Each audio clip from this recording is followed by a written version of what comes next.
안녕하세요. 저는 40대 여성 사연자입니다. 제가 남편을 만나 결혼을 한 지도 벌써 10여 년이 흘렀네요. 그 사이 두 자식을 낳아 아이들은 잘 자라주고 있고 양가 부모님들 정정하시고 저희 부부도 건강하게 잘 지내고 있으니 이보다 더 바라는 것도 욕심이다고 생각해서 저희 부부는 크게 바라는 게 없었어요. 사실 저희가 어릴 적에 워낙 고생을 해서 그런지 결혼해서 안정을 찾은 것만으로도 충분히 행복하거든요. 저는 어릴 적에 아버지가 일찍 돌아가셨어요. 병환이셨다고 하는데 저는 너무 어릴 적이라 그런지 자세한 사정도 모르고 아버지에 대한 기억도 없네요.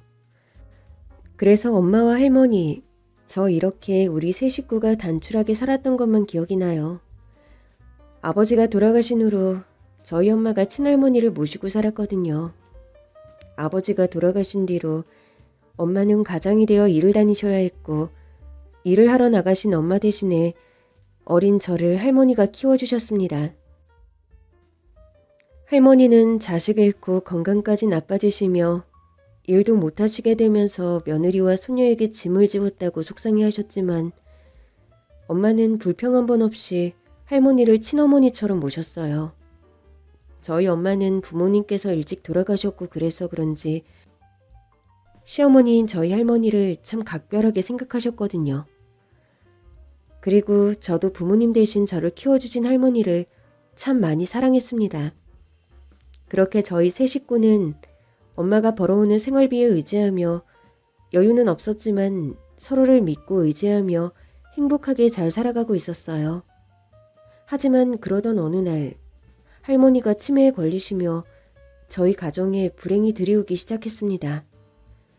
치매에 걸린 할머니는 급속도로 상황이 나빠지셨고 치매 판정 몇 달 만에 혼자 생활이 불가능한 정도가 되셨어요. 그런 상황에도 엄마는 우리 세 식구를 위해 일을 나가셔야만 했고 치매에 걸린 할머니를 보살피는 건 제 몫이 되었습니다. 그때 제 나이 겨우 열 몇 살이었죠. 몇 년 전만 해도 제 식사를 챙겨주시고 저를 보살펴 주셨던 할머니를 이제는 제가 보살펴 드려야 한다는 건 어린 나이에 힘들기도 했고 책임감 또한 무겁게 느껴졌지만 할머니를 사랑했던 저는 정성을 다해 할머니를 돌봐드렸습니다. 가끔 할머니가 저를 알아보지 못하셔서 소리를 지르고 가끔씩 제게 속상한 말도 하셨지만 그럴 때마다 저는 어릴 적 할머니에게 받았던 사랑을 떠올리며 그런 말들이 할머니의 진심이 아니라 생각하며 견뎠고 할머니가 하루빨리 좋아지기를 바랐어요.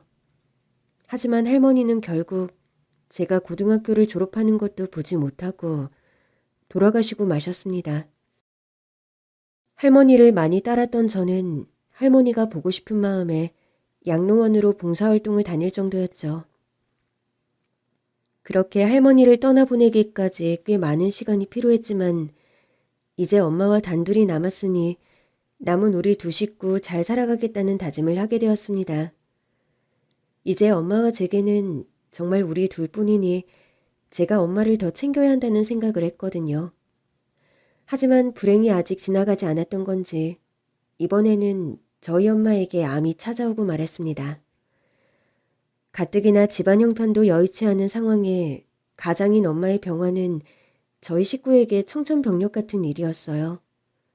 결국 엄마는 일도 그만두고 암 치료를 해야 하셨고 갓 20살이었던 저는 엄마 대신 집안의 가장이 되어야만 했죠. 그렇게 저는 대학을 포기하고 생업에 뛰어들며 엄마의 병원비와 생활비를 벌어야 했습니다. 고졸이었던 제가 일할 수 있는 곳은 그리 많지 않았고 저는 집에서 멀지 않은 곳의 공장에 취직을 할 수 있었어요. 남들은 대학 다닐 나이에 공장에 다녀야 한다니 즐거운 일은 아니었지만 제 나이에 일을 구할 수 있는 게 많지 않다 보니 그때는 그마저도 감사하기만 했습니다. 그렇게 일을 다니며 엄마의 간병을 하며 쉽지 않은 생활에 눈물도 났지만 저는 포기하지 않고 꿋꿋이 살아가려 노력했죠. 그러다 저는 일하던 공장에서 지금의 남편을 만나게 되었습니다. 저보다 몇 살 더 많던 남편은 참 착하고 좋은 사람이었어요. 할머니가 돌아가시고 엄마마저 아프시게 된 상황에서 열심히 살아보려고는 했지만 저도 내심 많이 힘들었거든요. 그런데 그때 남편이 든든한 제 편이 되어주었고 저희 엄마의 병원비며 간병까지 도와준 덕분에 제 인생에 가장 힘들었던 고비를 잘 넘길 수 있었죠. 세상에 어떻게 그렇게 좋은 사람이 있는지 저는 남편에게 감동을 받고 많이 의지했어요. 그렇게 남편과 저는 그 후로 오랫동안 만나며 결혼 결심까지 하게 되었고 당시에는 형편이 여의치 않아 차근차근 준비를 해가게 되었어요. 저나 남편이나 둘 다 집안 사정이 좋지 못해 부모님께 손을 벌릴 수 없었거든요. 그래서 저와 남편은 열심히 돈을 모았습니다. 남들은 꺼려하는 험한 일을 하며 힘든 일도 많았지만 그런 기대와 희망 때문인지 그 시절의 고생이 마냥 싫지만은 않네요. 어쨌든 저희는 열심히 노력해 저희들 힘으로 결혼을 하게 되었습니다. 남편 고향 근처 읍내에 작은 아파트 전세 하나 얻었고 그 안에 소박한 살림살이들 채워넣으며 조촐한 신혼을 시작하게 되었죠. 내 집은 아니었지만 우리 힘으로 이만큼 했다는 게 참 뿌듯했어요. 형편은 어려웠지만 그래도 저는 결혼을 참 잘했다 싶었죠. 남편은 늘 제 편인 착한 남편이었고 그런 남편을 낳아주신 시어머니 역시 좋은 분이셨거든요. 저희 시어머니는 시골분이라 그러신지 표현이 많지는 않으셨지만 말없이 제 밥 위에 반찬을 올려주시는 마음만은 따뜻한 분이셨어요. 그리고 별 볼 것 없는 시골집으로 시집을 왔다며 저를 귀하게 대해주시는 그런 분이셨어요. 시어머니 역시 저희 친정엄마처럼 일찍이 시아버님을 떠나보내시며 홀로 자식을 키워오신 분이셨습니다. 아들만 둘이라 더 고생을 많이 하셨을 텐데 시어머니께서는 어려움 속에서도 자식들을 아주 잘 키워내셨습니다. 자식 위하신 어머니 마음을 알아준 덕분인지 저희 남편이나 시동생이나 둘 다 참 착하고 바른 사람들이었어요. 하지만 형편이 어려웠던 탓에 남편은 장남으로서 일찍이 사회에 뛰어들었고 혼자 큰 도시에 나가 공장에서 일하며 번 돈을 전부 집에 보냈다더라고요. 그리고 시동생은 돈 벌러 나간 형 대신 농사 지으시는 홀어머니 도우며 농사일을 하던 성실한 청년이었죠. 형 없는 사이 혼자 아들 노릇하며 살뜰히 어머니를 모셨다는 말에 제 동생도 아닌데 그런 시동생이 참 기특하고 고맙더라고요. 그래서인지 여태 결혼할 여자도 없이 있는 게 괜히 미안하고 안타깝기도 했고요. 그래서 저는 결혼을 하며 저희가 시어머니를 모시기로 했습니다. 안 그래도 어머니께서 병원을 자주 다니셔야 했는데 그럼 버스도 잘 다니지 않는 시골집에 계신 것보다 병원이 가까운 읍내에 지내시는 게 낫겠다 싶었거든요. 시어머니는 그런 제 의견에 괜히 새 식구 고생시킨다고 괜찮다고 하셨지만 저희가 설득해서 모시고 살게 되었어요. 그렇게 되면 시동생도 더 이상 나이 드신 어머님을 모시느라 고생할 필요 없고 저희는 뒤늦게라도 자식 노릇할 수 있어서 다행이었죠. 남편은 큰 결심을 해주었다며 제게 고마워했지만 사실 저한테는 그리 어려운 일도 아니었어요. 시골 할머니인 시어머니를 보자 오래전 돌아가신 저희 할머니가 생각나서 그때 할머니에게 제대로 못해드렸다는 생각에 선뜻 모시고 싶었거든요.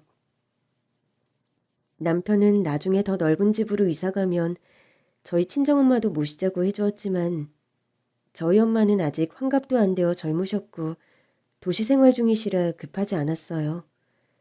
그에 비해 시어머니는 연세도 있으시고 오랜 농사일로 여기저기 아픈 곳이 많으셔서 자식들 도움이 필요하셨죠.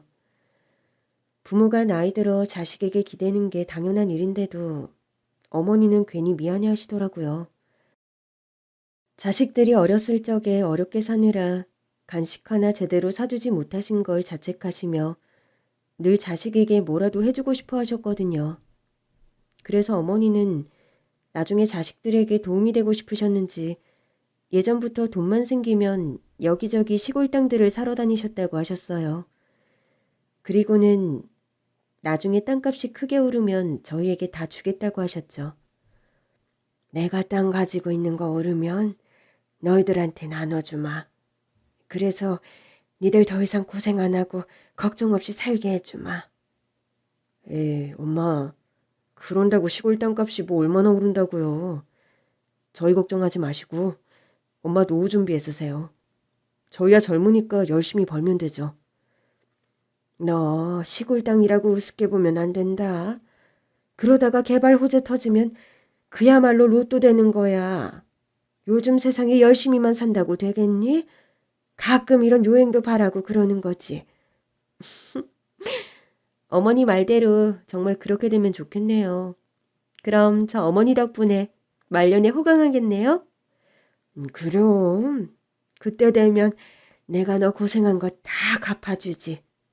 다 늙은 시어머니 모시고 사느라 속 썩은 거 고생한 거 그거 내가 한 방에 해결해주마. 저 어머니 모시고 사느라 힘든 것도 하나 없었는데요. 어머니 말씀만으로도 감사하네요. 어머님께서 그렇게 말씀해 주시는데 저는 그것만으로도 감사하더라고요. 하지만 그래봐야 시골 땅값이 얼마나 오르겠냐며 서울 한 평짜리 값어치도 안 될 거라는 생각에 남편과 저는 큰 기대는 없었습니다. 만약에 얼마값이 올랐다고 하더라도 그 돈으로 시어머니 노후 준비라도 잘하셨으면 싶은 생각뿐이었어요. 게다가 평생 일만 하며 살았던 저와 남편은 주식이나 부동산이나 별 관심이 없어서 땅 시세도 잘 모르고 시어머니가 어디에 땅을 얼마나 사두셨는지도 잘 몰랐거든요. 그냥 시동생이 농사를 짓고 있으니 나중에 그 땅에 농사나 지으면 되겠다 생각했었죠. 그리고 설령 정말로 땅값이 올라 대박이 나더라도 착한 남편과 시동생이라면 그런 일로 싸우지 않을 거라는 확신이 있었기에 별다른 걱정도 없었거든요. 저희 시댁 남자들이 참 착해서 두 형제 사이도 돈독했는데 그런 남편과 시동생이 다투는 일은 30이 넘어서까지 혼자 사는 시동생에게 저희 남편이 언제 장가가느냐 잔소리할 때뿐이었거든요. 사실 그건 저나 어머니도 늘 걱정이었죠. 시동생이 사람도 좋고 무던하고 참 좋은데 여자에 영 관심이 없는지 노총각 나이에도 집에 여자 한 번 데려오지 않고 묵묵히 농사만 짓던 순수 총각이었거든요. 그런데 그러던 어느 날 여자에 관심도 없던 시동생이 결혼하고 싶은 사람이 생겼다며 소개를 해왔습니다. 시동생의 연애 소식도 몰랐던 탓에 많이 놀랐지만 또 그만큼 반가울 수밖에 없는 소식이었죠. 그렇게 예비 동서를 보게 되었는데 처음에는 사람이 아주 괜찮아 보였어요. 근처 동네에 아는 지인에게 소개를 받았다는데 동서될 사람도 시동생처럼 순박해 보이는 시골 처녀였죠. 그런데 그런 동서의 사정이 참 딱하더라고요. 농사 짓는 부모님 밑에서 동생과 어렵게 자랐는데 일찍이 부모님 여의고 고생을 많이 했다는 사정이 있었죠. 제가 부모님이 일찍 돌아가셔서 남동생이랑 단둘이 어렵게 살았거든요. 남의 땅 빌려서 어렵게 농사 짓던 분들이셨는데 아무리 열심히 농사 지어도 형편이 나아지지 않더라고요. 그의 농사가 흉년이 되면 수작비도 제대로 못 주고 빚만 남고 풍년이면 풍년이라고 헐값에 가져가 버리는 업자들 때문에 이래저래 고생이셨어요. 그래서 열심히 지은 농작물들 조금이라도 더 값을 받아보시겠다고 직접 팔러 멀리 나가시다가 그만 새벽 빗길에 사고로 돌아가시는 바람에 그 뒤로 저희는 천의 고아가 되었어요. 저도 어린 나이라 혼자 먹고 살기도 힘든데 하필 동생까지 있는 바람에 저도 고생 많이 하며 살았거든요. 그저 동생 하나 잘 커졌으면 하고 바라면서 그런 제 주제에 무슨 결혼인가 싶었는데 어쩌다 형욱 씨 같은 좋은 사람을 만나게 되었네요. 아니에요, 미애 씨. 저야말로 미애 씨 같은 사람을 만난 게 천운이죠. 저 미애 씨 아니었으면 결혼 생각도 안 했을 거예요. 미애 씨가 사람 하나 살린 셈이라고요. 처음 만나는 자리에서 시동생과 예비동서는 사이가 참 좋아 보였습니다. 둘 다 30이 넘는 늦은 결혼이었지만 늦은 만큼 천생연분을 만난 것처럼 잘 어울리는 듯 했어요. 사실 늦은 나이에 누구를 만난다는 자체가 어려운데 거기다 남편 고향 같은 시골 동네는 더욱이 그렇거든요. 남편과 저도 다른 도시에서 만나 제가 내려온 거였고 그래서 남편 주변에도 결혼을 못해서 외국 여자들과 매매혼을 한 사람들도 꽤 있었어요. 사실 저나 남편은 매매혼을 좋아하지 않는 편이라 혹시 시동생이 끝내 혼자 지내게 될까봐 더 걱정이었거든요. 근데 어디서 이런 참하고 착해 보이는 아가씨를 데려왔나 싶었죠. 거기다 어렵게 살았다며 안타까운 사정에 시동생은 물론이고 마음 약한 저희 시어머니까지 그 아가씨에게 금방 마음을 뺏기셨더라고요. 아이고, 예쁜 아가씨한테 그런 사정이 있었구만. 보기에는 곱게 자란 것처럼 참하고 예쁘기만 한데 그런 여린 몸으로 가장 노릇하고 동생까지 챙기느라 얼마나 고생이 많았을꼬. 앞으로는 나를 어머니라 생각하며 의지해요. 내가 친어머니만큼은 아니더라도 좋은 시어머니 되어줄 테니까.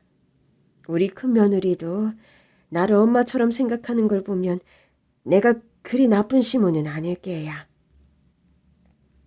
그럼요. 어머니만큼 좋은 시어머니 어디 또 없죠.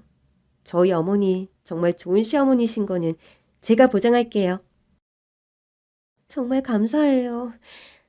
어려운 가정 형편에 부모님마저 일찍 여의고 결혼도 못하는 내 인생 너무 가엾고 힘들다 생각했었는데 이제 보니 제가 이렇게 좋은 분들을 만나려고 이제서야 형욱 씨를 만나게 된 건가 싶네요.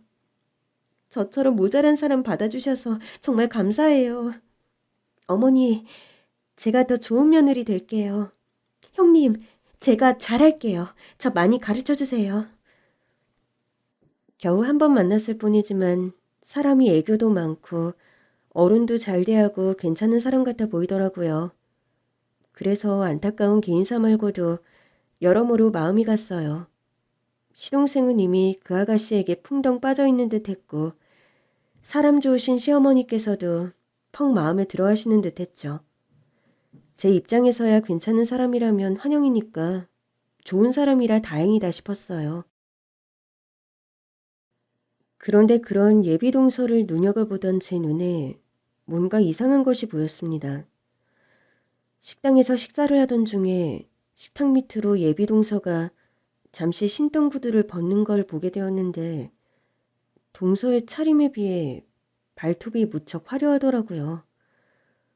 동서는 한눈에 보기에도 순박한 시골 처녀처럼 별로 꾸밈이 없는 모습이었습니다.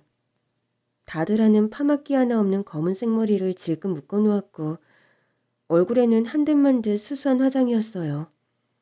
그리고 특히나 옷차림이 꼭 몇십 년 전 한참 유행 지난 듯한 느낌에 수수하고 약간은 허름하게 느껴지기까지 한 차림을 하고 있었죠.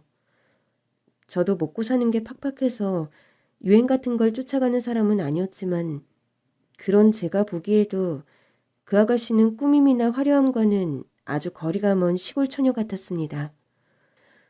그런데 그런 아가씨의 발톱이 그리 화려하다는 게 제 눈에는 좀 어색해 보이더라고요. 그냥 매니큐어만 바른 게 아니라 보석인지 뭔지 엄지발가락에 장식들이 잔뜩 붙어 있었어요. 아마도 네일샵 같은 데에서 돈 주고 했구나 싶었고 무채색의 차림과 너무 상반되는 발톱이 제게는 이상하기만 했습니다.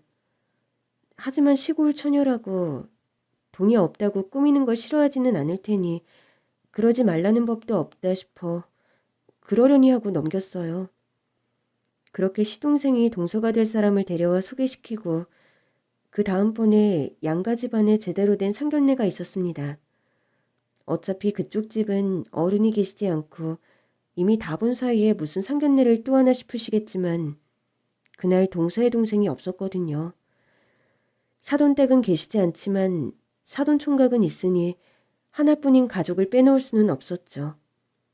그래서 다시 상견례 자리를 제대로 마련하게 되었고 그날 저희는 처음으로 예비동서의 동생을 보게 되었어요.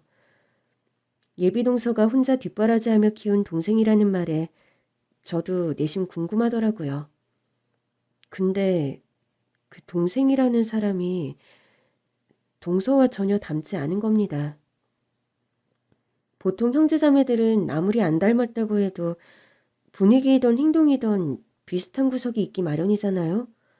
그런데 그 동생은 아무리 봐도 동서와 한 핏줄이 맞나 싶을 정도로 생판남처럼 생겼더라고요. 남편과 시동생도 각각 아버님 어머님을 닮아 서로 닮지는 않았지만 둘이 놓고 보면 형제가 맞구나 알아차릴 수 있을 정도이거든요.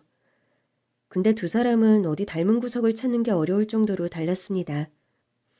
하지만 그런 부분도 제 눈에만 이상해 보이는 건지 다른 식구들은 별로 대수롭지 않게 생각하더라고요. 근데 그게 문제가 아니라 동생을 대하는 동서의 태도가 더 이상했습니다. 예비 동서가 다 큰 동생을 어찌나 챙기는지 모르는 사람들이 보면 연인 사이로 오해할 법한 장면들이 자꾸 보이더라고요. 아무리 사이가 좋은 남매라고 해도 너무나 가까워 보이는 모습에 제가 다 불편했어요. 그래서 남편에게 둘 사이가 유난히 가깝지 않느냐며 이상하다고 말했지만 남편은 그냥 남매 간의 우애가 좋아 보인다며 제가 외동이라 형제들 간의 정을 몰라서 오해하는 것뿐이라고 말했죠. 뭔가 이상했지만 남편의 말을 들어보니 그런 것 같기도 하여 그것도 그냥 넘어갔어요. 하지만 문제는 그 후로도 제가 예비동서에게서 자꾸만 이상한 점들을 발견한다는 거였습니다. 이상하게 다른 식구들은 눈치채지 못하고 그냥 넘긴다면 알아차리지 못할 만큼 애매한 점들이 제 눈에만 보이더라고요. 그렇다고 콕 집어 문제라고 할 만한 일들은 아니었고요. 여보, 근데 미애 씨 어딘가 좀 이상하지 않아? 뭐가? 당신도 저번에 그 얘기하는 거야? 남매 사이가 너무 가깝다고? 아니, 그것뿐만이 아니라 수수해 보이는 아가씨가 보이지도 않는 발톱에 돈 10만 원이나 한다는 네일아트를 받은 것도 좀 이상하고 저번에는 술 냄새 같은 냄새도 나더라니까? 분명 보이기는 순박한 시골 처녀 같은데 자꾸 이상한 점들이 보인단 말이야. 당신은 뭔가 이상하지 않아? 이상하기는 뭘. 그냥 그럴 수도 있는 거지. 여자들이야 꾸미는 거 워낙 좋아하니까 발톱이든 손톱이든 꾸미고 다닐 수도 있는 거지. 원래 여자들 기분 전환한다고 머리도 하고 그러잖아. 네일아트도 그런 거라며. 그래. 그래서 나도 첫날에 본 건 별말 안 했던 건데 그 뒤에 상견례 자리에서도 유독 동생만 챙기는 게 좀 이상하잖아. 미애 씨가 거기서 도련님보다 동생을 더 챙기더라니까? 둘이 사이좋은 남매인 건 알겠는데 그래도 상견례 자리에서 자기 남편 될 사람보다 동생을 더 챙기는 게 말이 돼? 그야 재수 씨가 동생을 자식처럼 키웠으니까 그랬겠지. 부모님께서 사고로 돌아가시고 재수 씨가 가장 노릇에 부모 노릇까지 했었다고 했잖아. 그러니까 나이 터울이 별로 안 나도 동생이 한참 어려 보이고 손이 많이 갔겠지. 그 버릇이 아직 남아있는 거고. 그렇다고 결혼해서 동생이랑 연 끊을 것도 아니고 동생 챙기는 게 뭐 어때서 그래. 그리고 술 냄새는 당신도 확신 못하잖아. 설마 미치지 않고서야 예비시댁에 오는 사람이 술을 먹고 오겠어? 아니, 내가 분명히 술 냄새를 맡았다니까? 그렇다고 그게 뭐 대단한 문제들이라고 결혼을 못하게 할 수도 없는 거잖아. 내가 보기에는 재수씨 사람 좋고 착해 보이던데 당신이 괜히 예민하게 구는 것 같아. 당신 설마 어머니한테 며느리 하나 더 생겨서 견제하는 거야? 뭐? 내가 그런 사람이야? 나는 그냥 도련님이 좋은 사람 만나길 바라니까 걱정이 돼서 그러는 거지. 설마 내가 동서될 사람을 질투해서 이런다고 생각해?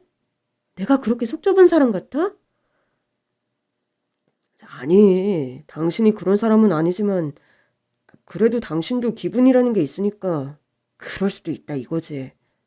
어쨌든 형욱이도 괜찮다고 하고 어머니도 괜찮다고 하시니까 별 걱정하지 마. 우리야 재수씨 몇 번 봤던 게 다지만 형욱이는 오래 봐왔으니까 우리보다 더 잘 알겠지. 안 그래?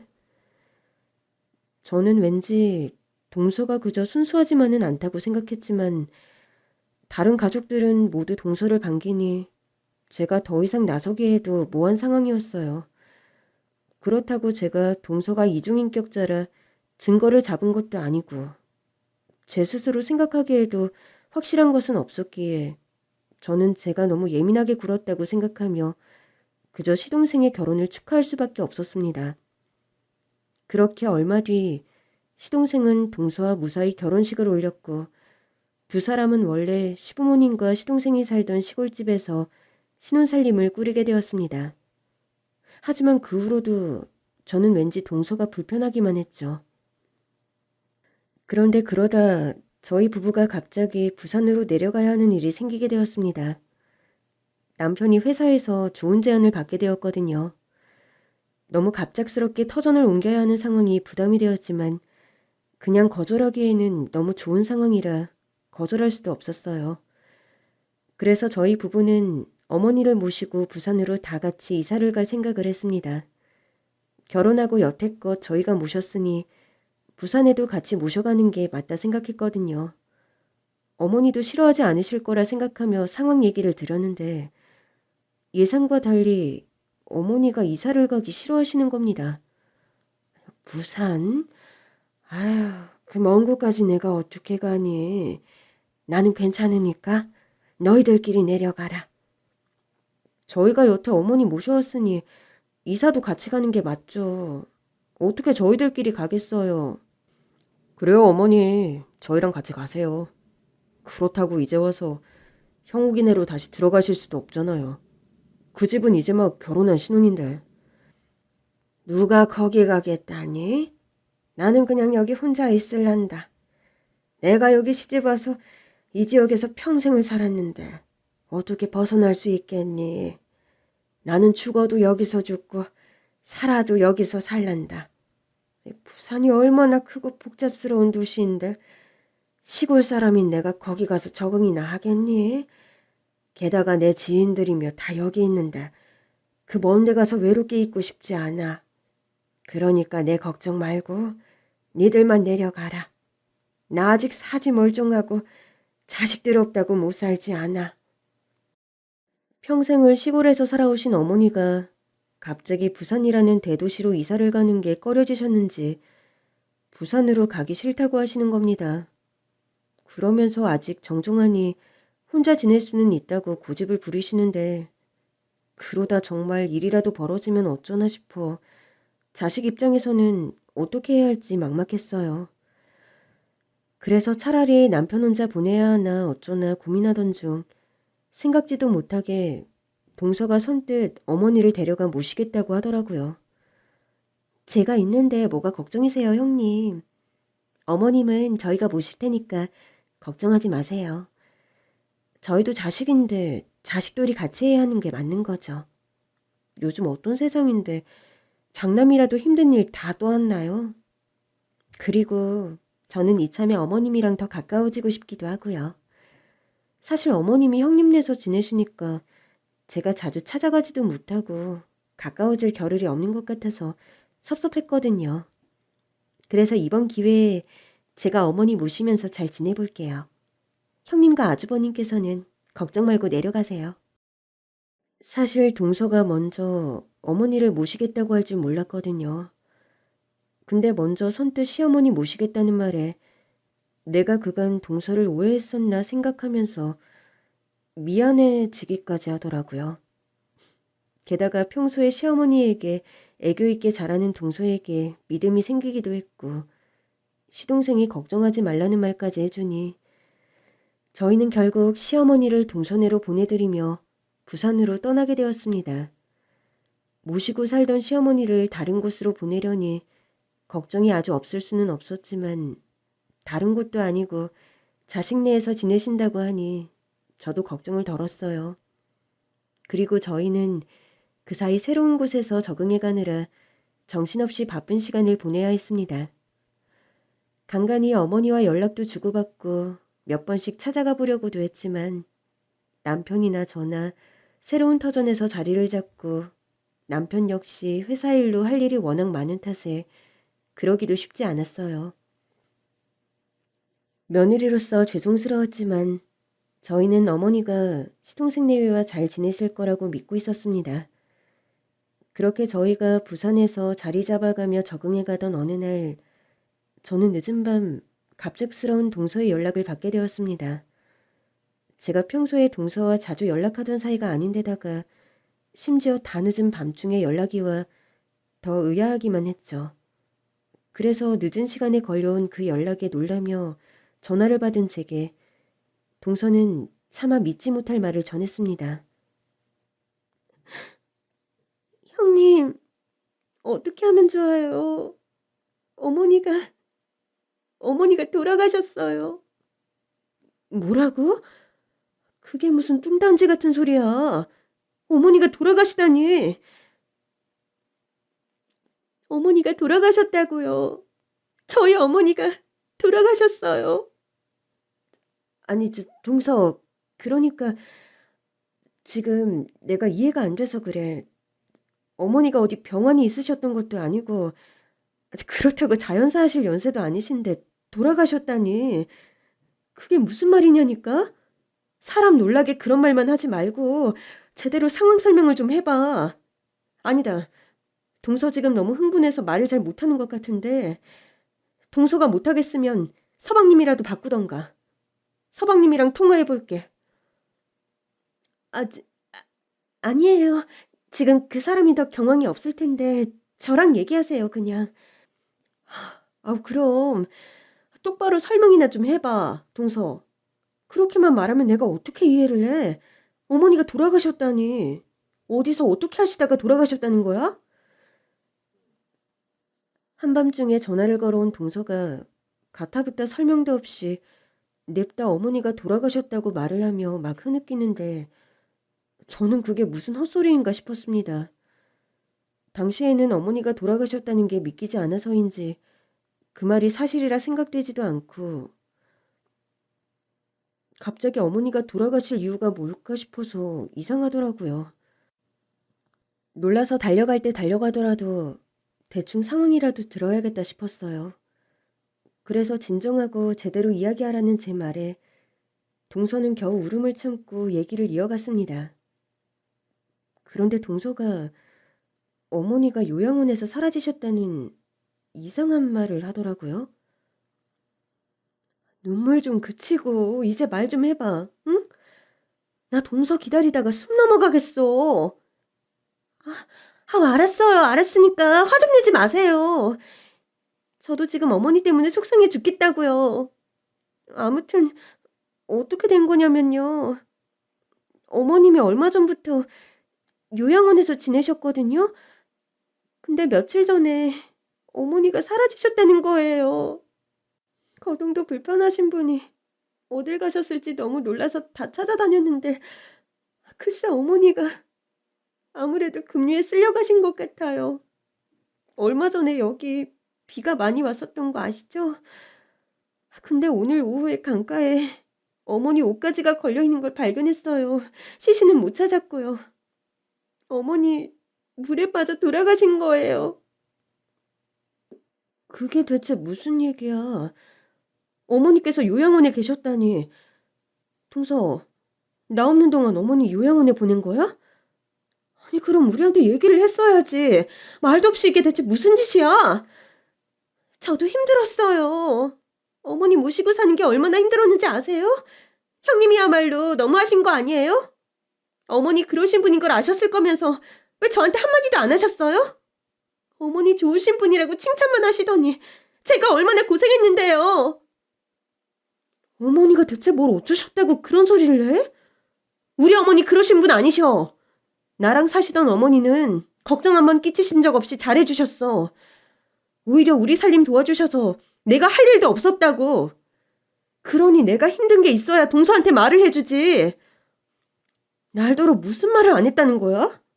그럼 나랑 살 때는 점잖으셨던 어머니가 동서랑 사니까 갑자기 심술이라도 부리셨다 이거야? 그럼 그랬나 보죠. 저랑 사실 때는 어머니 장난 아니셨어요. 이거 먹고 싶다, 저거 먹고 싶다, 이거 해와라, 저거 해와라. 아주 사람을 얼마나 부려먹던지. 어머니가 까탈을 부리시는데 저라고 방법 있어요?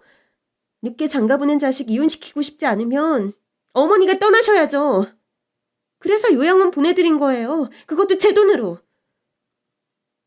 그래서 지금 그걸 잘했다고 하는 소리야?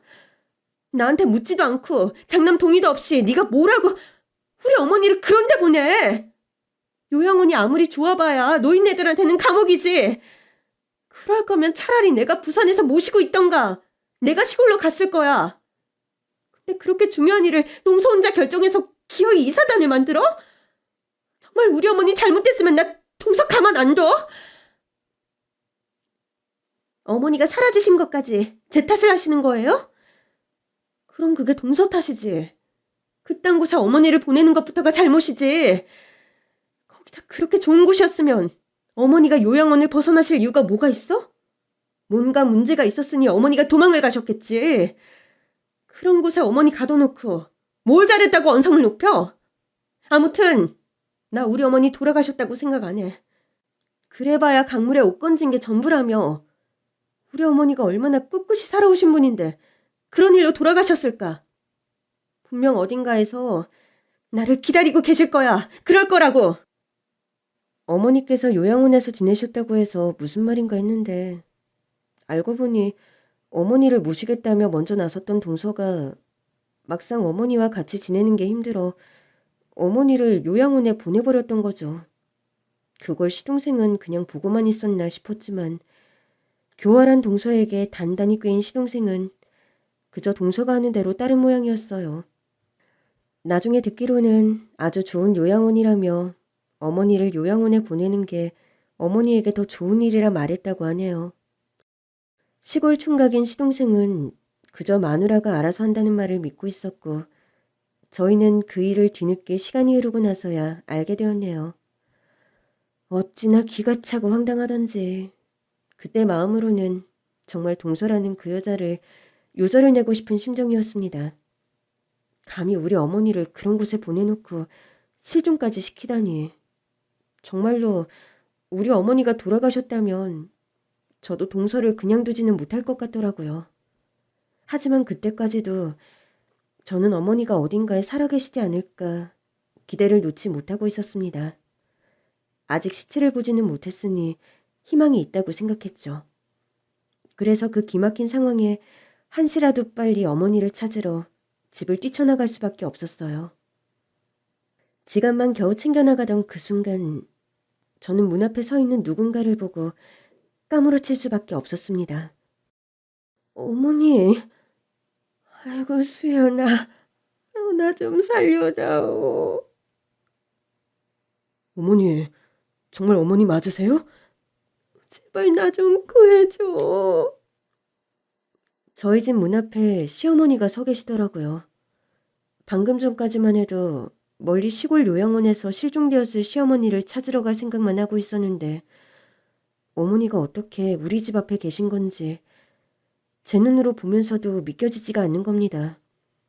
그래서 저는 그 순간 믿지 못하고 제가 시어머니 걱정을 너무 해서 헛것을 보는 거라고 생각했어요.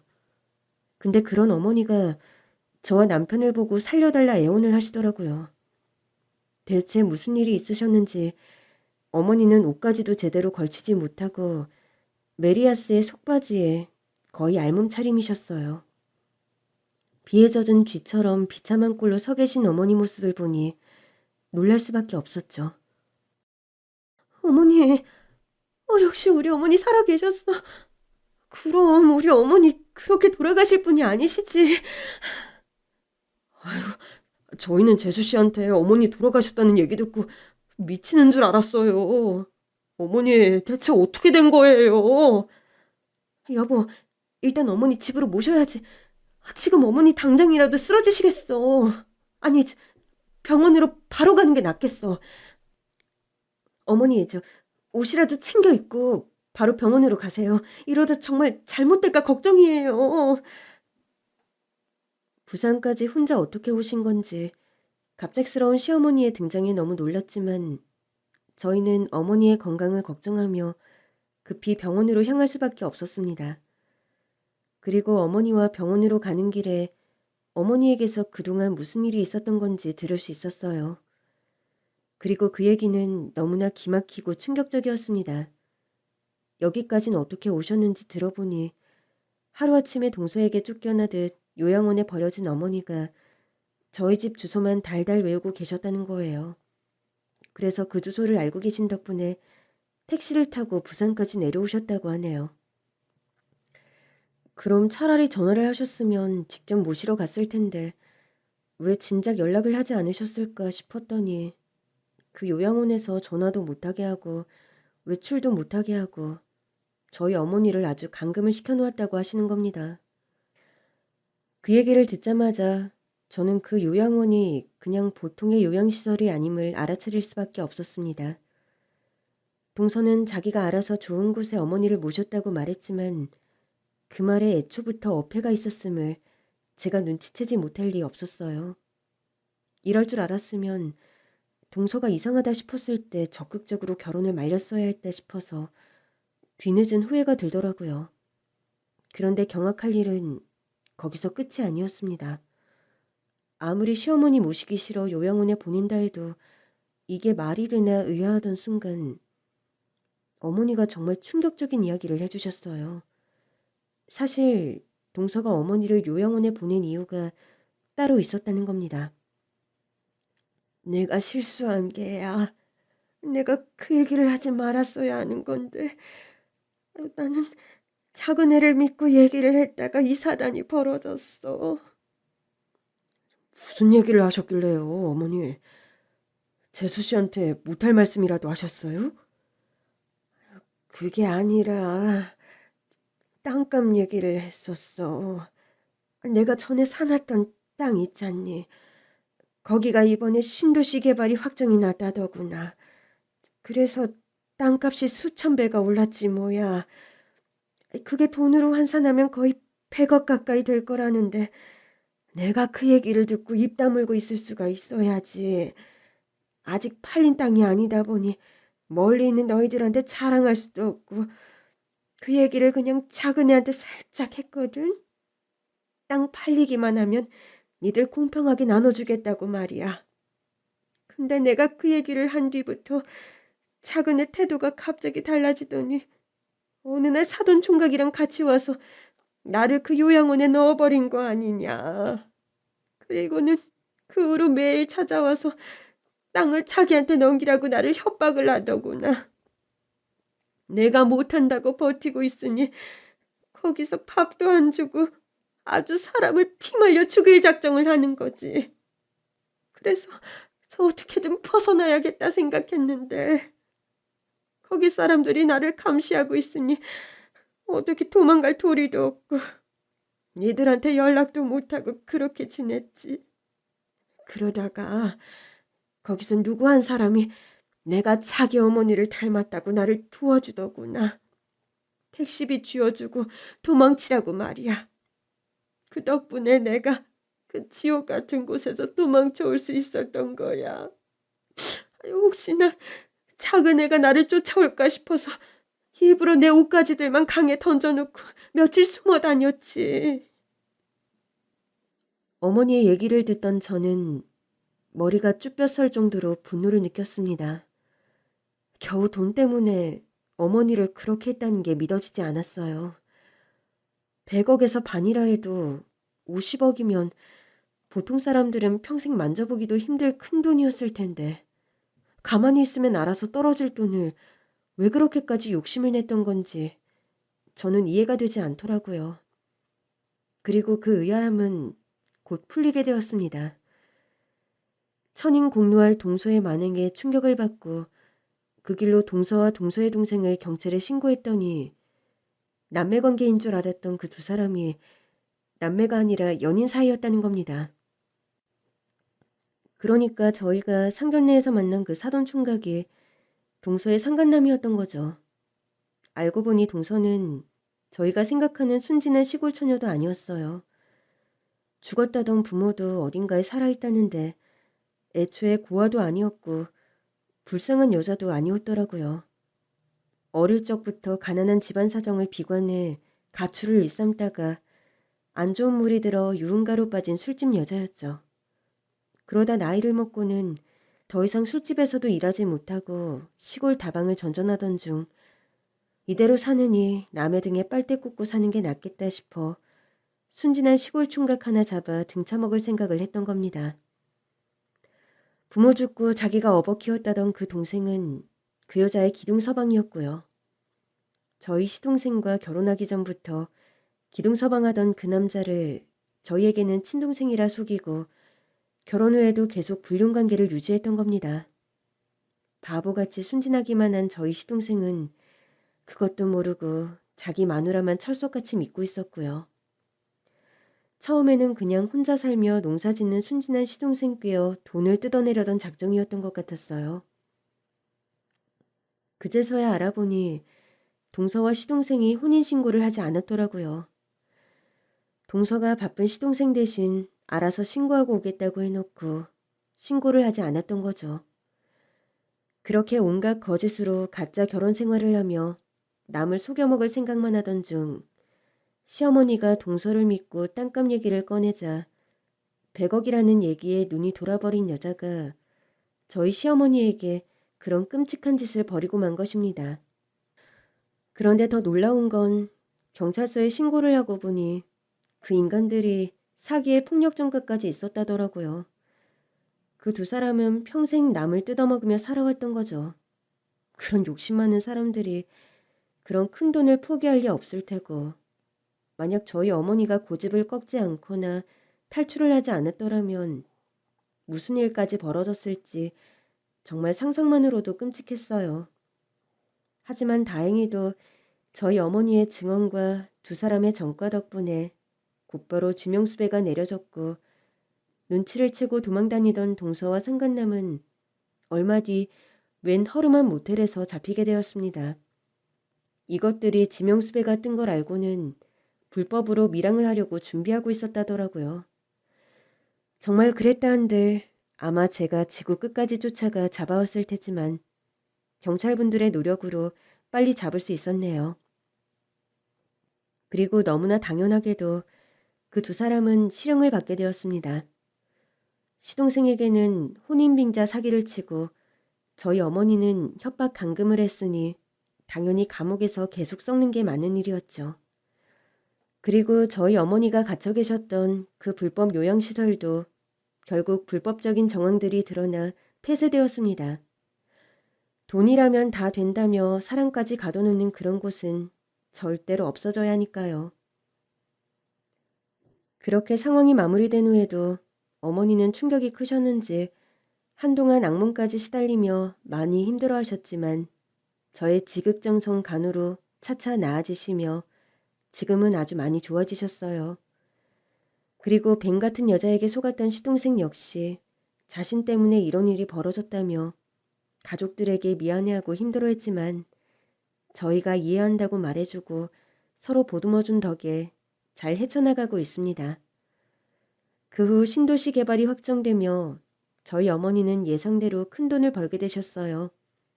어머니는 늘 하시던 말씀처럼 그 돈을 자식들에게 주고 싶어 하셨지만 욕심 없는 자식들은 그 돈을 받을 수가 없었죠.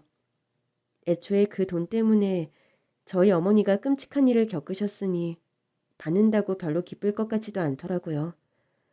하지만 어머니 고집도 적지 않으셨고 그래서 그 돈으로 넓은 땅을 얻어 온 식구들이 다 같이 살 집을 짓기로 했습니다. 비슷하게 생긴 집 며칠을 지어 마을같이 다 모여 살자고 말이에요. 그래서 예전에 저희 남편이 말했던 것처럼 친정엄마도 모셔오고 저희 부부는 펜션을 운영하며 지내기로 했습니다. 농사 좋아하는 시동생은 여전히 농사 지으며 착실히 지내고 있고요. 아, 얼마 전에 성당에 다니는 참한 노처녀 아가씨를 만났다 하더라고요. 이번에는 꼭 잘 되었으면 좋겠지만 그렇다고 너무 조급해하지 않으려고 해요. 걱정하던 저희 시어머니도 건강하시고 무탈하시니 지금 당장은 이것보다 더 바랄 게 없겠다 싶네요. 그럼 여러분들도 언제나 돈보다 가족의 행복을 우선하시기를 바라며 제 이야기를 여기서 마치겠습니다. 감사합니다.